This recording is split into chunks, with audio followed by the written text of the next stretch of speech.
જૂનાગઢના બેસાણ તાલુકામાં આવેલ પરબધામ યાત્રાધામ ખાતે અષાઢી બીજની ભવ્ય ઉજવણી કરવામાં આવી।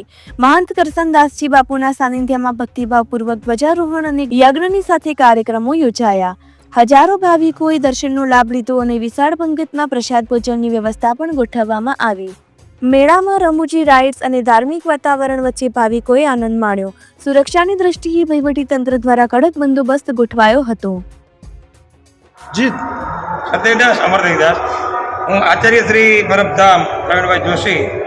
આજે આપણે આ પરબધામની અંદર જોકે આમ તો સર્વંગ આશ્રમ છે, પણ આ અષાઢી બીજનો મહામૂલો મહોત્સવ ઉજવાઈ રહ્યો છે અને આ ઉત્સવ નિમિત્તે દેવીદાસ બાપુ અને અમરમાના વખતમાં આજથી 350 અંદાજિત વર્ષો પહેલાં દેવીદાસ બાપુ અહીંયા ખૂબ જ સેવા કરી અને સેવા સમગ્ર તૈયાર સંપૂર્ણ કર્યા પછી એને એમ થયું કે હવે મારે આ ધરતી ઉપરથી વિદાય લેવી છે।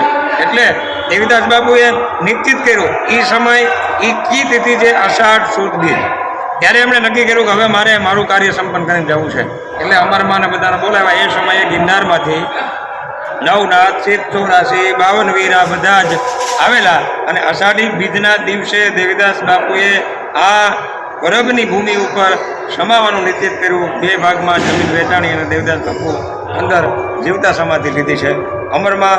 અને ત્યારે બીજા સંતોની સાથે, જોકે આમ તો આ પરબધામની અંદર અમરમાં દેવીદાસ બાપુ, જસા પીર, વરદાન પીર, સાદલ પીર, અમરીમા, કરમણ પીર, દાનેવ પીર, રૂડા પીર અને શેલાણી સાંઈ બાપુ, આ 9 જે સમાધિઓ છે એ ચેતન છે। આજે એટલા વર્ષોથી અષાઢી બીજના દિવસે એ મહામૂલો અવસર ઉજવવામાં આવે છે।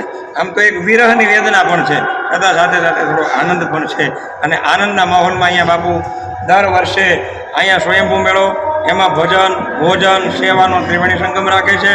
આમ જનતાને માટે આ મેળાને ખુલ્લો મૂકે છે। લાખોની મેદનીમાં અંદાજિત માણસો અહીંયા ભોજન પ્રસાદ લે છે। બ્રાહ્મણો દ્વારા સુંદર મજાનો યજ્ઞ કરવામાં આવે છે। સોમરસથી દેવતાઓને તૃપ્ત કરવામાં આવે છે।